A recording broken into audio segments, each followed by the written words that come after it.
लेकिन राज्यसभा में प्रधानमंत्री मोदी कुछ बोल रहे हैं, आपको पहले वो सुनवा देते हैं। कैसे उसको ब्लैकआउट किया जाए, इसकी कोशिश हुई, लेकिन मैं पिछले 2 दिन से देख रहा हूं कि आखिर तक पराजय भी स्वीकार हो रहा है और दबे मन से, कम मन से विजय भी स्वीकार हो रहा है।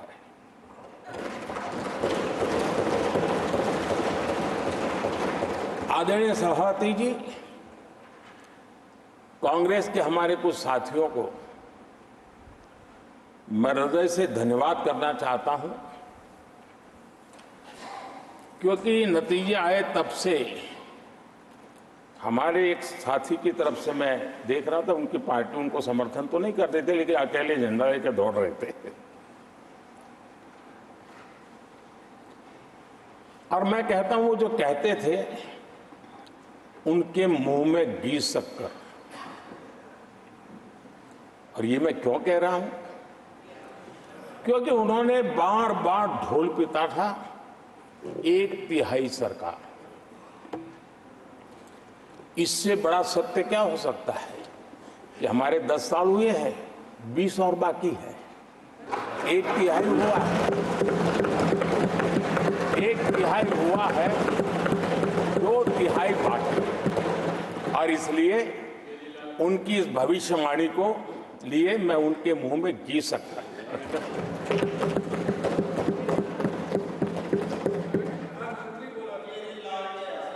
आदरणीय सभापति जी, 10 वर्षों के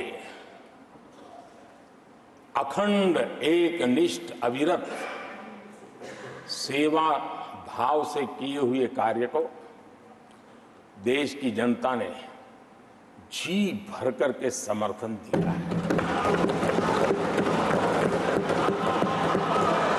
देश की जनता ने आशीर्वाद दिए हैं।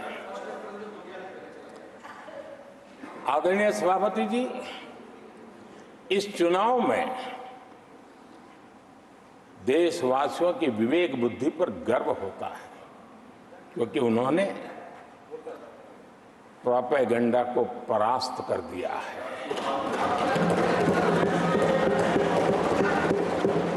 देश की जनता ने परफॉर्मेंस को प्राथमिकता दी है। भ्रम की राजनीति को देशवासियों ने ठुकराया है और भरोसे की राजनीति पर विजय की मोहर लगा।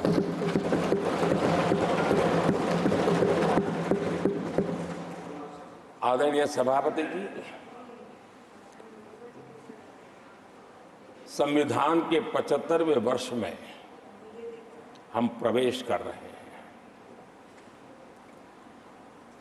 इस सदन के लिए भी ये पड़ाव विशेष है, क्योंकि इसे भी 75 साल हुए हैं और इसलिए एक सुखद संयोग है।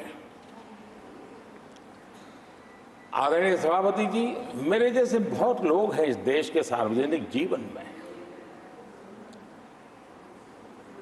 जिनके परिवार में कोई गांव का सरपंच भी नहीं रहा है, गांव का प्रधान भी नहीं रहा है, राजनीति से कोई सरोकार नहीं रहा है, लेकिन आज अनेक महत्वपूर्ण पदों पर पहुंच करके देश की सेवा कर रहे हैं। तो आप राज्यसभा में प्रधानमंत्री मोदी को संबोधन उनका सुन रहे थे और कई सारी चीज़ों के ऊपर वो चर्चा, अभिभाषण में चर्चा करते हुए दिखाई पड़ रहे थे।